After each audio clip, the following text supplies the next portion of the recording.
Will this week be busy for the Denver Nuggets before the NBA draft? A look at Beauchamp as he prepares to work out with the Nuggets and Kyrie Irving in the West. Adam gets to talk about free agency and trade speculation. Favorite time of the year. It's Locked On Nuggets.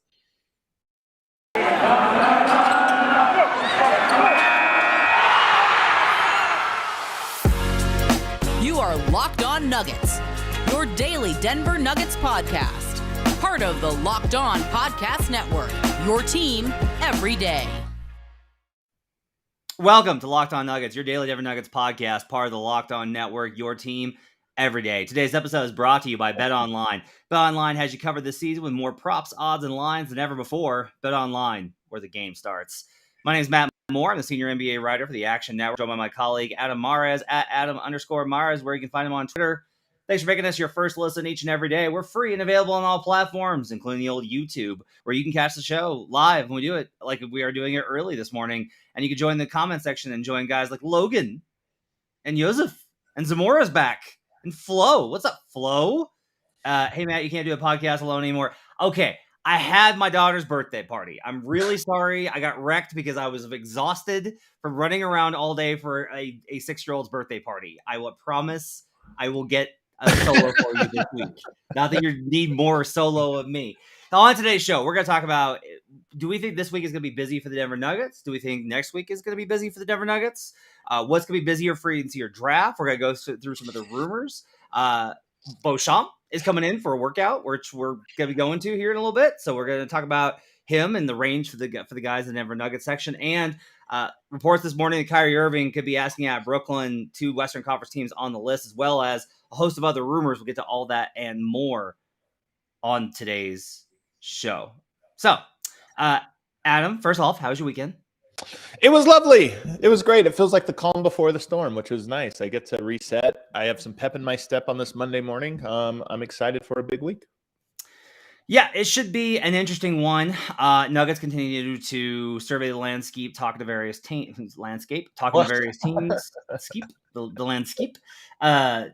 teams. Options open. 2 picks now to work with.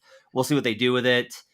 We'll talk a little bit more later about what the targets are for them and what they can and cannot do with the picks available. But I want to start here. All right, so draft is Thursday. Nuggets do have 2 picks. Nuggets looking to upgrade the wing position, obviously with a veteran. There's options for free agency to do that as well. They no longer have JaMychal Green's contract to work with. They do have other options on the table. So I guess like the first starting question here is, do you expect draft night to be busier, or the days before draft, like draft week, to be busier than the first week of free agency for the Denver Nuggets? Which do you expect to be a busier time for the Denver Nuggets? It's hard to quantify what busier would be, but I don't know. Like, will they add more players on when free agency opens? Probably, but I do expect there to be some moves. I remain of the opinion that I would be surprised if the Nuggets drafted 21 and 30. So given that, I think there's a good chance that the more significant trade or trades happen on Thursday. Yeah, I think so. Here's what's tough. This draft doesn't necessarily garner a lot of excitement from folks. Like, it's a deep draft. There's feeling that you can get good talent later, which I think is really good for Denver, right? You have 2 picks in the 20s. It's good that this draft is like, you can get pretty good talent all the way through the first round. There's not like a huge drop off after 20, like sometimes there is in drafts. Like, you've got good talent all the way through. I think one of the problems is that very few teams are like, ooh, another pick in this draft. That's not like garnering the kind of excitement because, even at the very top, there's some questions about like, are these guys real franchise changers? I mean, we talk about Chet Holmgren and Jabari Smith Jr., and we talk about Paolo Banchero, who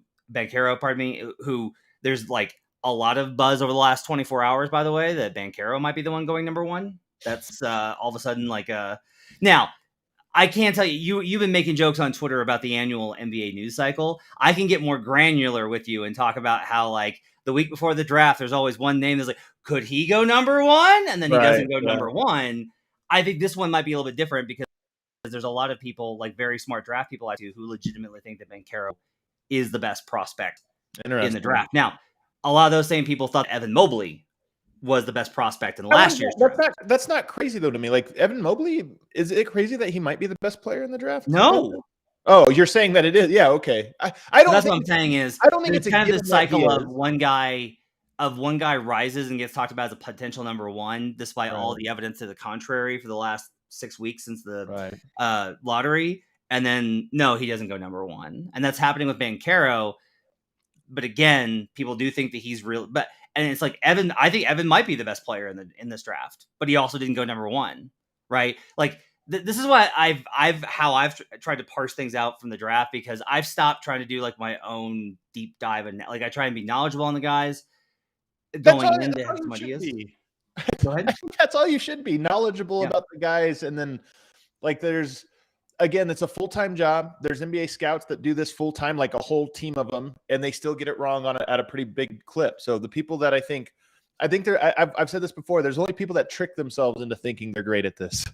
So that's a great way to put it. So to that end, though, you know, the Nuggets having 2 picks to work with, it does seem likely that something will happen.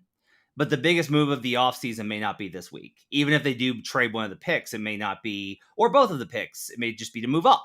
They might, look at some talent. Like, I'll just say that while you and I both feel that they want to and think that adding a veteran wing player is important for them, I would say that they're not going to ignore the opportunity of being able to draft a quality player somewhere between, I don't know, 15 and 30, right? Like somewhere in that range is where they're going to be able to pull off some stuff. And I think free agency, obviously we kind of go like, well, free agency, what can they really do? Because they're so cap strapped. It's true, but they actively have pieces to trade. Like they do have players available to move. And if they have to, they can draft a guy and then trade him after.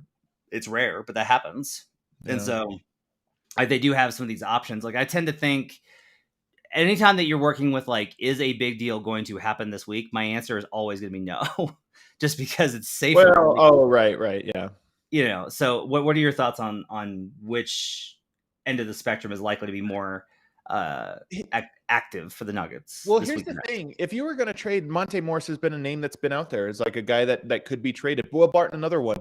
I would almost say Monte, I feel like more likely to be traded on Thursday. Barton maybe more likely to be traded on the following Thursday when free agency begins. But the big deal to me, like if you ask Nuggets fans what was the bigger splash, if those were the 2 trades that get made, Monte would be the bigger one. That's almost the bigger splash at this point. So I expect if he does get moved, it's most likely to happen on Thursday, along with a pick, or something of that nature. So yeah, that's kind of what I expect to happen or not on Thursday. Or not. The Nuggets, I will say this, the feeling around the league is that Monte Morris and Will Barton are actively available, and that if you are interested in those players, you should definitely give them a call. The Nuggets have resisted the idea that they are shopping Monte Morris, but there have been several teams that have called. More than double-digit teams have called about Monte Morris. So there's a high level of interest in Monte. And again, like this gets into the whole conversation about, do you keep Bones? Do you trade Bones? Do you use Bones as sweetener? Do you trade Monte? One thing I will say is I would be both surprised at and dismayed for their sake if they were to trade both Monte Morris and Bones Highland. One of those two needs roster next year. Well, it depends on, again, what you get back. But because Kyrie Irving. Well, yeah, okay. I'd probably be opposed to that deal. Even though it'd be very entertaining, very wildly entertaining on the basketball court. It just depends on what you get back. You can end up getting back a really good lead guard. And then if that's the case, then okay, you have to go for it. But I don't see that happening. I don't see all of those pieces getting moved. But again, I see one of those things happening with the Nuggets here this week. The other one I wanted to ask you about was Jeff Green, unsurprisingly opted into his contract. He's been on a different team 7 different teams in the last 9 years. So it's almost rare for him to stay. Do you view him more valuable to the Nuggets as a trade piece or as a player? Probably as a player. I'm not sure that you're going to get the kind of return that would help you more versus just having the stability and reliability of it. Like I think that role is a big part of it, and just having a player that can fill in the injury ravaged months of the regular season probably has some value. That's kind of my Is that his most value, is as like a guy that fills in for injured players? Because here's what I'm getting at, Matt. You get into the playoffs, where is Jeff Green playing and who is not playing because of it? Is he playing in front of Zeke or behind Zeke or alongside Zeke? Alongside Zeke. 3-4, 4-5. I think alongside Zeke, when you have to sit Michael Porter Jr. because of his defense, that's probably interesting where the value comes in. Okay. That's mine. Now, look, I don't think Jeff played well this year. I don't think Jeff played well in the playoffs. I kind of did. I like Jeff. I thought he did play well. Like, he was not supposed to play 28 minutes a game. I adjust for that. When he played the role he was supposed to, I thought he was great. And honestly, I thought he was great even in this elevated role relative to what should have been expected of him in that elevated role. I agree with that. I think it's like, I think December through March, he was really good. Much as it was with the rest of the team, as they all got tired, Jeff Green got tired. Because everybody wore down, Jeff Green wore down. So that's kind of it. Let's take a break, and we'll come back, and we'll talk about some workouts that the Nuggets are hosting today. And we'll take a look at what their options are with the 21st and 30th pick in the NBA draft. We'll do that when we come back on Locked On Nuggets. But first, I want to tell you about BetOnline. BetOnline is your number one source for all your betting needs and sports info. Great to bet on the draft. A lot of fun to bet on the draft. I'm betting on Eason to go under 17.5. Just put that bet in. Find all the latest sports developments, league reviews, and news, including this year's NHL playoffs and Major League Baseball. BetOnline is your continued source for all your sports wagering information, including live betting, esports, and scores. BetOnline.net remains the best spot for all your sports scores, podcasts, and news this season. They're the fastest and easiest way to check in on all your favorite sports and events, including MMA, boxing, and golf. Head to the website today or use your mobile device to learn more about the trends in action. BetOnline, where the game starts. We'll be right back on Locked On Nuggets. Back here on Locked On Nuggets. Thanks for making us part of your day on a Monday. Matt Moore alongside Adam Mares. Adam, we have some folks coming in to Denver today for a workout. I need your thoughts on them, draft stuff. So, who's the big headliner today, and what are your thoughts on them? Well, the big headliner is Marjon Beauchamp. Who is defensive wing, played for the G League Ignite. He's a little bit older than you might think. He's 21, over 21 and a half. He'll be 22, I think, at the start of next season. So he's a little bit on the older side, but he's a really good on-ball defender with a great wingspan. 6'5" with, I can't remember what the wingspan was, but it was 6'10", 6'11", something like that. Plays really hard. Seems to have like a good attitude, good energy, intense type guy. Can rebound well for his position. Not the greatest, most reliable shooter, although allegedly, I'm told, prior to like the most recent part of his career, he was a good scorer. And then going to the G League Ignite, where maybe there was guys that were scoring ahead of him, he took on more of a low usage off ball role and kind of filled that. So as a prospect, he's now being filled into that. But the reason I bring this up is I sometimes like the guys that went from like number one high school option and maybe like number one option early on in their post high school career, and then segue into a low usage role, and they get the knock of, oh, well, he's a low usage guy. And it's like, maybe he just agreed to be low usage, which is a really great trait. So I'm intrigued by this guy. He's on my list of players that I'm sort of, he's like on the short list of players when you talk about 21, 30, really more 21 for him, that I'd be like, yeah, he's not my number one, but he's on the list of guys I'm intrigued at in that spot. It's kind of interesting just based off of where he's been mocked. Like the Ringer has him 29. I've seen him higher. I think I've seen him a little bit in actually sub 20 at some spots. There's this kind of range. Like I said, there's a lot of guys, I think, between 16 and 30 that all kind of fit in that range, and maybe even like 35 going into the second round, obviously. I think he, from my understanding, he fits into those categories.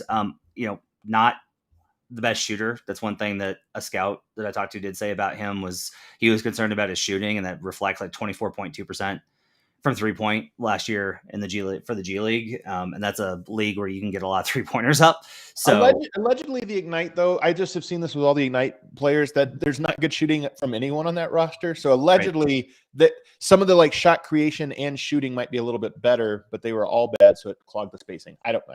That's the scouting report. One other note about him you might like, he was on Michael Porter Jr.'s high school team that won a state championship in Seattle. He was a freshman, Michael Porter senior. So there's a kid, they were teammates. They know each other. I don't know how that affects his draft stock in Denver, but it is interesting. 2 guys from the Ignite are coming in. You got Michael Foster Jr. coming in as well. Right. Yep. Oh, I thought you were talking to the draft. I was like, no, there's like 5 of them, but yeah. Which, by the way, I made the joke yesterday on Twitter, but it is funny that the Nuggets could theoretically take Nikola Jovic and Michael Foster Jr., which would just crack me up. It's the Bizarro Nuggets. Somebody said the Wario Nuggets. The Wario Nuggets. That's great. All right. Give me the rundown of guys. Let's say they keep 21. Okay. Give me the rundown of guys that you're at right now for who you would like to see them draft. This is definitely a fluid list. There's guys that I'm intrigued by out of position. Like there's some other positions, but I'm going to give you, we all kind of think that they need to start putting defenders on this roster that fit. So not guys that necessarily have like the shooting but guys that I'm like, nope, they fill a need. They're almost the Zeke Najis of this draft, right? Like they're not flashy. They're not, oh my God, this guy's going to be a star. They're like, hey, they fill a need. I think number 1 for me is probably Dalen Terry. Sometimes I'll watch his stuff because I've started to zero in on the guys that I'm like going deeper on, right? You kind of go skin deep on a lot of these guys.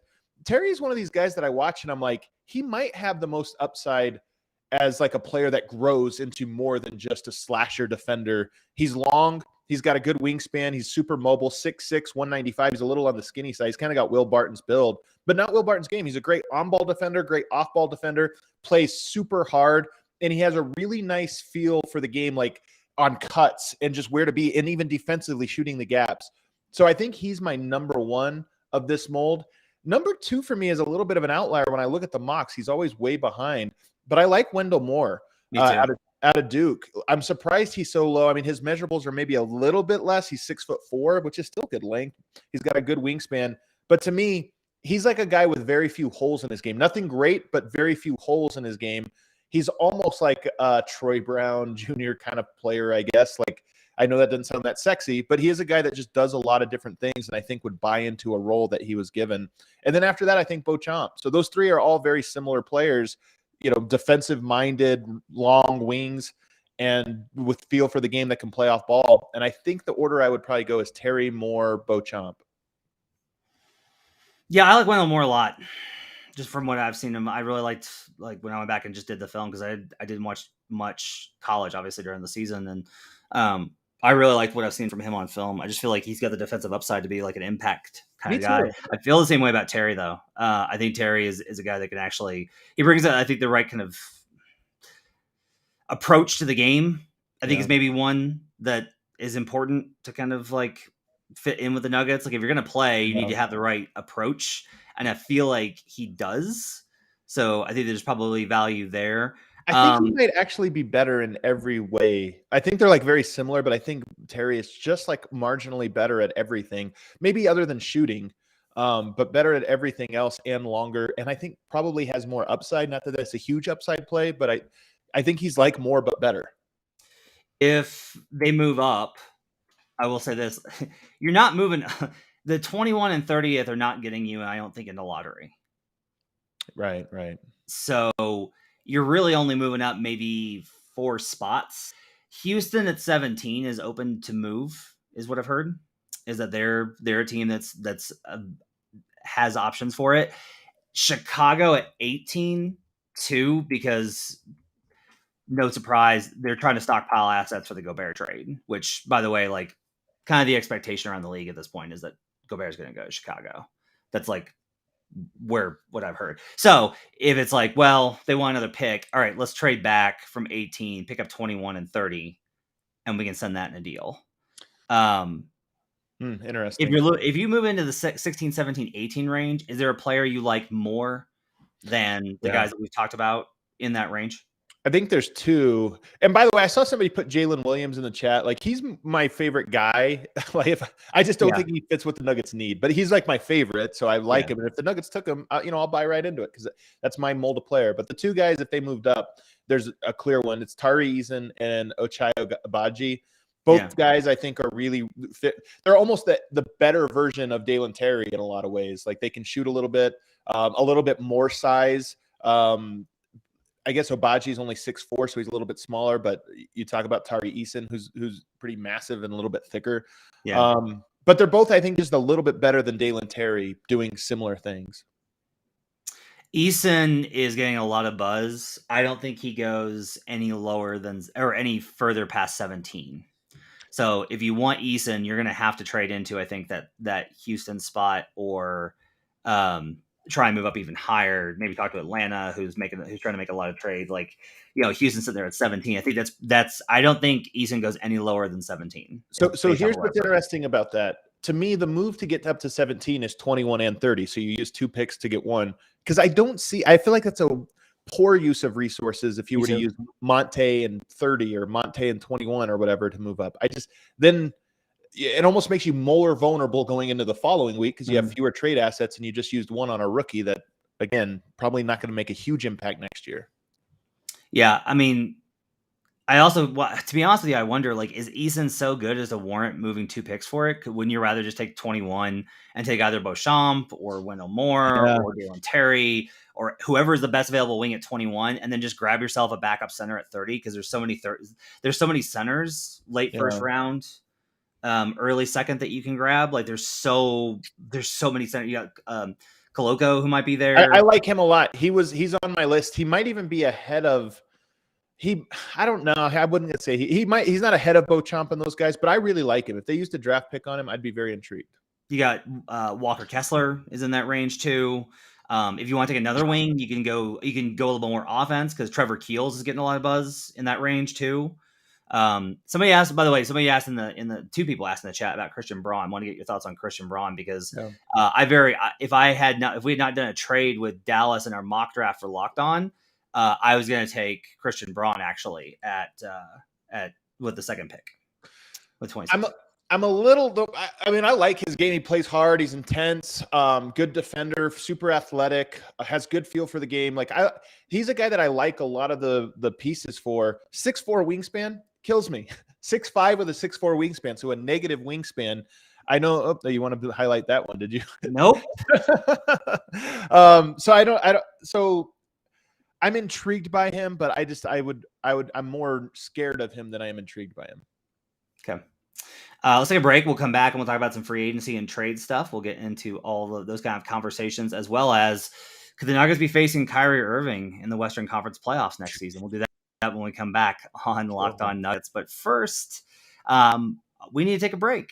And I don't actually have a live read for this one, so we're just going to go to break. Thanks for joining us. We'll be right back on Locked On Nuggets.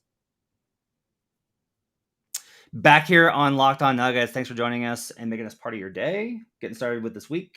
Matt Moore alongside Adam Mares. Adam, I will just real quickly go through this. Shams Charania reports this morning. I had heard that Kyrie was probably gone a couple weeks ago, and it was from I would say a source that I'm not like. It wasn't a source where I was like, "Ooh, yeah, gonna report that."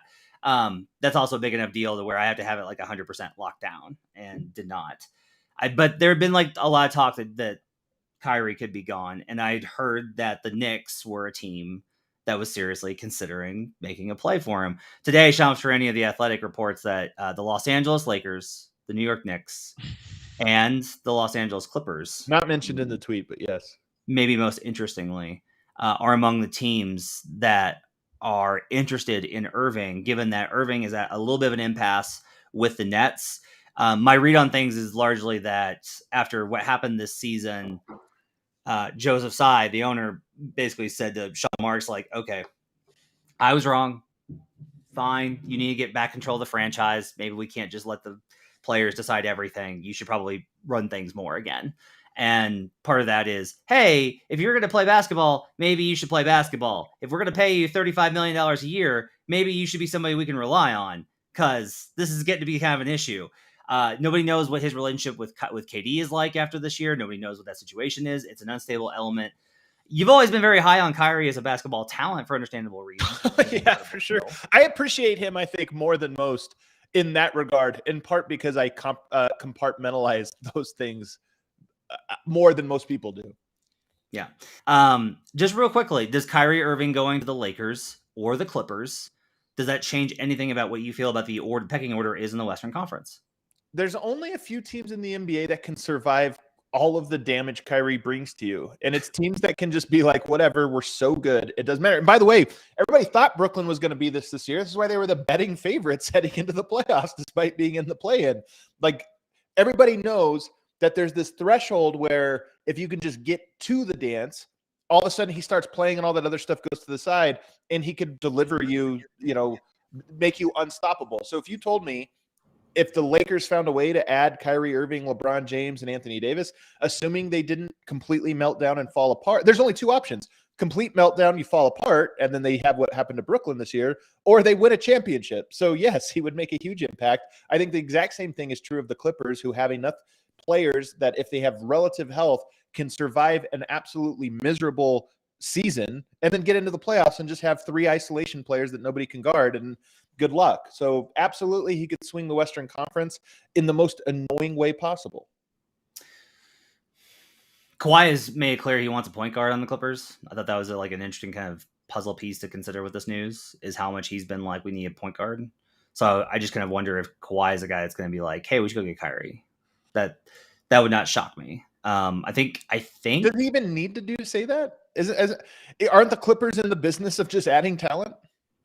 They are, but I think that specifically in the areas that Kawhi wants are more important.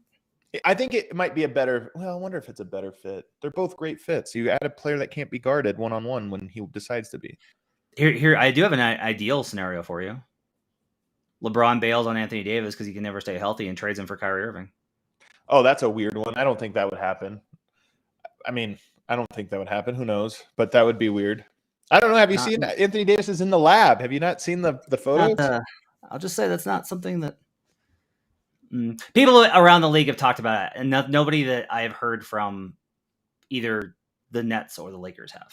But that's been talked about. Here's what's more interesting than the actual specifics of this deal to me is that we are just coming off of a really impressive 2-year and really 3 of the last 4 years where the super teams have gone out sad, like real sad.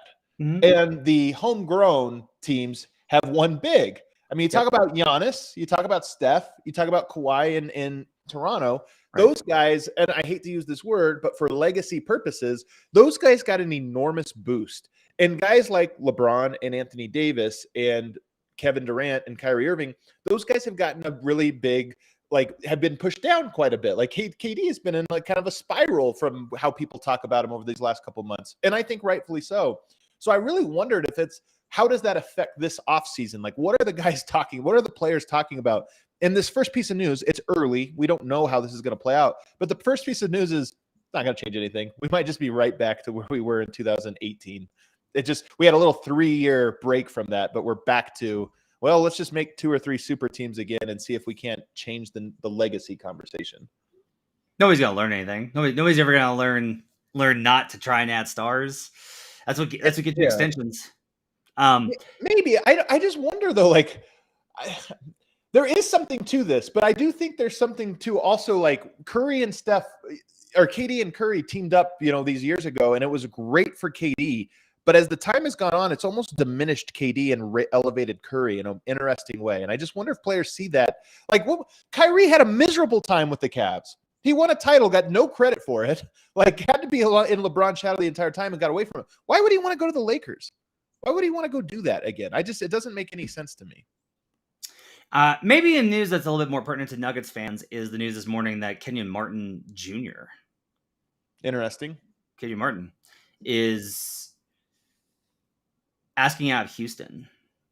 Yeah, he is given where the roster is going. He is asked to be moved, and obviously, there's family ties, obviously, with the Nuggets. But I think more centrally is whether or not Martin fits from a basketball perspective. And he's not a guy that's going to pop Like local pundits are going to be like, that's the guy you got. That's the other side of the Nuggets. I don't know if it's local because of his name. It might be a little bit different, but you're right that it's not a name that rings out or a reputation. But look, a 6'6" wing shot 36% from 3 last year, plays really hard. Feels like that might be a good fit for Denver just in general. If you're looking to bring on a wing, it feels like KJ Martin might be gettable and a guy that fits a lot of what the Nuggets are looking for. I mean, I'm somewhat intrigued, I guess. I don't know. I don't have a great scout on him. I know I've been impressed with him in little parts in the past, but I can't speak to his personality, his game, his will, what he wants to do. Sometimes when guys want out of young situations, it's because there are young players ahead of them, which is sort of the situation for him in Houston. Other times they want out because they see themselves as better than what they are. And he's a guy that didn't he forego. Like he had a weird draft. Like everybody told him he was going to be a second rounder, and he still went to the draft. Like so, he might be one of these guys that sees himself as, hey, I can be better. And sometimes kudos to him. That's not a complaint. It just might mean that he is looking for something different than to come on the Nuggets and be the 8th best guy. As far as there's been questions in the comments about Malcolm Brogdon, Shams reported that some of the offers are considerably. How can I put this? They're pretty high.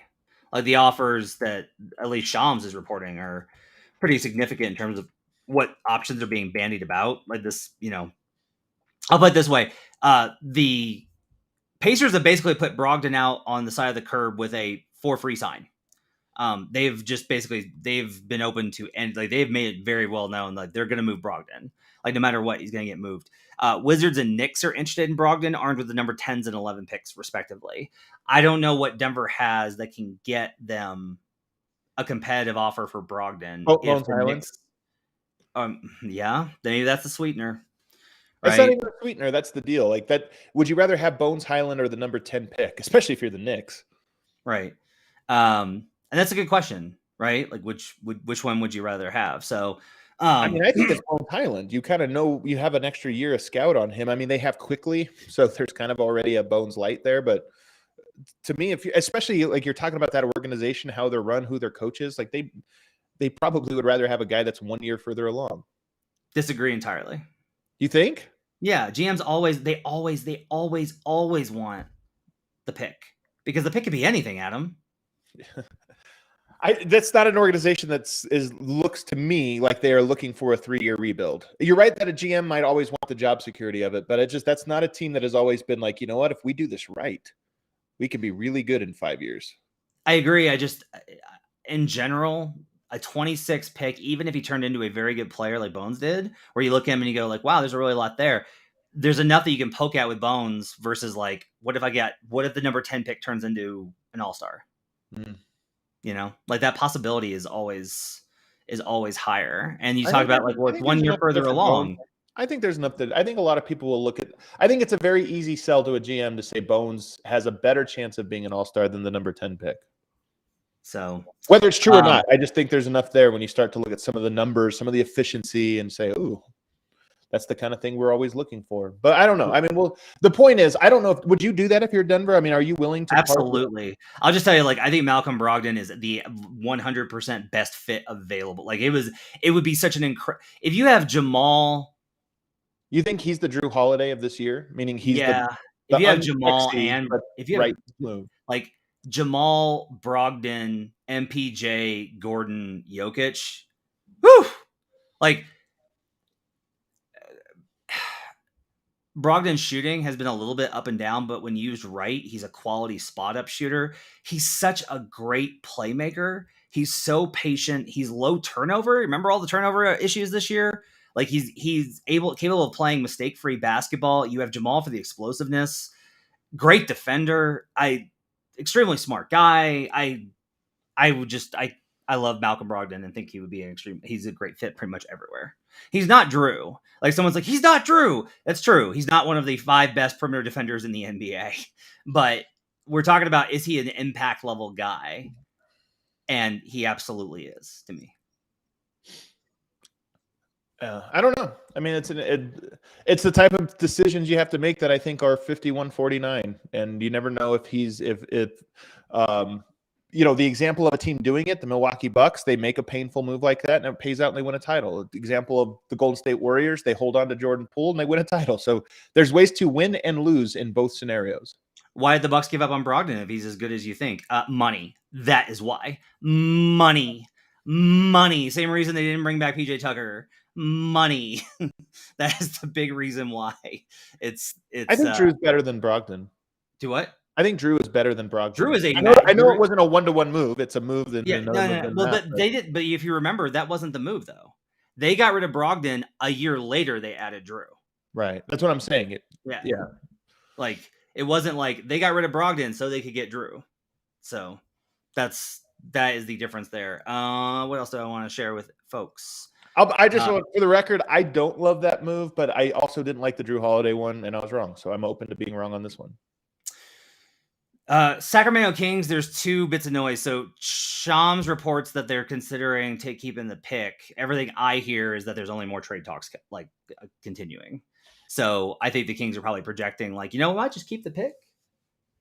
But I don't know. I mean, there's talks about them moving it for Jeremy Grant, which is crazy because the Blazers literally were like, that's not enough. I actually don't know if the Blazers are going to move the pick because their asking price for that 7 is nuts. No, that's right now. I mean, that's right now. That's what you do, though. I mean, we all know this, Matt. You ask for everything. You set the expectation so high so that when you come down, people are like, hey, it got cheaper. I will say the Portland front office I wondered if you were secretly running the Portland front office because apparently it is. That's an insult.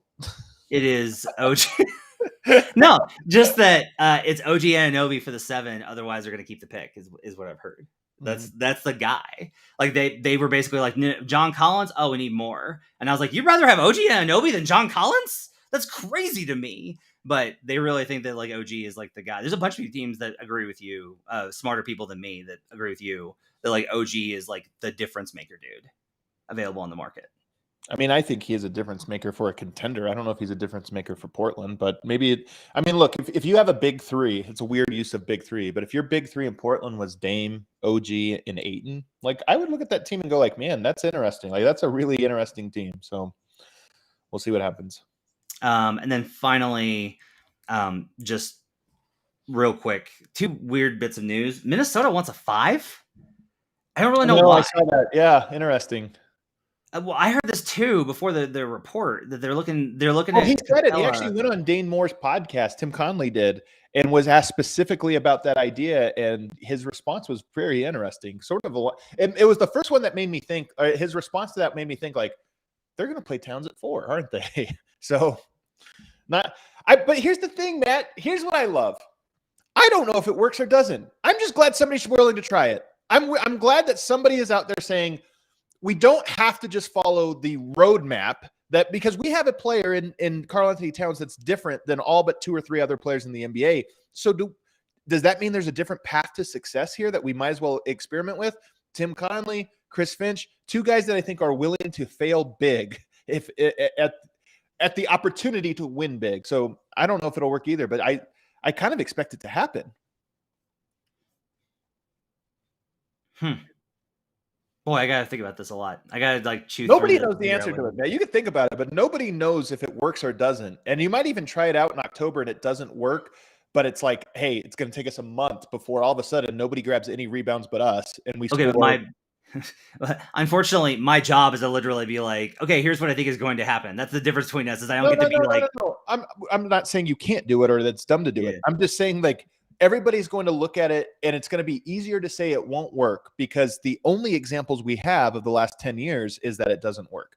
But we haven't tried it with Jokic. We haven't tried it with Towns. We haven't tried it with Embiid. There's a few players that are just different than every other center. And that's why I'm maybe it does work. Last thing here is I want to ask about Twin Cities, Twin Towers. Like it. So Matisse Thybulle has lost so much value over the last year. Doc Rivers, I think, has just crushed his value. Sixers fans are out on Thybulle. They're literally he's unplayable because of his offense, and his defense doesn't pay off because of his fouls and his tendency to gamble. Are you out on the Nuggets potentially adding Matisse Thybulle, or do you still think that would be a quality addition depending on the price? This is where Jokic and Embiid are completely different in terms of what things you can and can't add to them. I think in Denver, I'm on this since watching the Warriors. I've been saying it on this show and the other ones I do. Gary Payton, to me, was the example of a player that is a zero on offense. Outside of the paint, he can score in the paint very well. But outside of the paint, and it doesn't matter because you have Steph Curry and your spacing is going to be ridiculous. I think the same is going to be true for Jokic. And more importantly, Jokic, MPJ, and Murray. So to me, absolutely, I think Thybulle would be rejuvenated in Denver, would fit. And while there would be configurations where he makes the game a little bit uglier and a little bit more frustrating, I think there's more configurations and more important configurations where his zero on offense is mitigated by the fact that Denver can place him in places where that are vulnerable to the other team. Okay, that's going to do it for Locked On Nuggets. Your perspective on Thybulle? I also want to know what you think he costs, because you can always tell me a player, but what does it cost for Thybulle? Is it Barton? I'm not sure if that's enough. And the reason I say that is not so much the value they put on Thybulle, but it's like, I don't think they want to move Thybulle enough just to take back Will Barton for him. Like, I think they're trying to package Danny Green in their pick to try and get to move up in the draft. And so if that's like what they're targeting, I have to think like, okay, where does Thybulle fit into that kind of equation? And so it's like, if they're going to move guys, they have a very specific goal, which is like they're trying to build a championship team around Embiid. Do you look at Will Barton and go, ooh, Will Barton can help us win a championship? Yes. And here's what's funny about it. Yeah, I think yes. And so I kind of disagree. We'll see what the value is. And I don't know if Denver's interested. I don't know if both teams would be interested. But to me, Embiid is like Jokic the other direction, where it's like, okay, you're going to have him on the court. You probably have a good defense. Let's just add length that can shoot. Well, Barton then becomes a spot-up shooter for the James Harden Embiid pick-and-roll spread ISO game that they're going to play that's going to be so annoying, but everyone's going to fawn over. And you just have to give no help options. And I think Will Barton is a good enough shooter that he's a no help option. Yeah, I can see that. I think I don't know the answer to like the question I posed. I always think about it from, does Daryl Morey think that? I know, but I think like if you look at how he's built rosters, Barton tracks. Like, can he spot up? All the other stuff doesn't matter. Can he spot up and shoot? Is he long enough that we're just going to have length at the two? I think it checks both of those boxes. And the other like playmaking stuff, it's actually a value add, but I think he's just looking at it more like, how do I make it so that Harden and Embiid get one-on-ones as often as possible? And Barton fixes that. I think some of that depends on what they can do with Tobias Harris. Probably. Does that make sense? Like, if they can move Tobias Harris for other upgrades, then probably Barton for Thybulle makes sense. But it depends on what they can do. I mean, it's the like you're almost looking at Harris for Robert Covington. Again, I know right. Robert Covington is the ultimate 3-and-D. But yeah, if you had Barton, Covington, and healthy Danny Green as your 2, 3, 4, I think Daryl Morey looks at that and goes, sweet. Harden's got one-on-one. Embiid's got one-on-one. Our offense is those guys run a pick and roll and choose which one ISOs. It's the most simple. Like Daryl Morey likes to simplify the game as much as possible. This is what he did in Houston. I think that simplifies the game. And to be honest, it's hard. It would be very hard to guard. All right, it's going to do it for Locked On Nuggets. Thanks for joining us, everybody. Make sure you have yourselves a great day. We'll be back tomorrow with reviews from Marjon Beauchamp and his workout with the Denver Nuggets, as well as more draft news, more trade rumors, that type of season. We'll be very busy over the next couple of weeks giving you all the details. Thanks for joining us, everybody. Have yourselves a great day.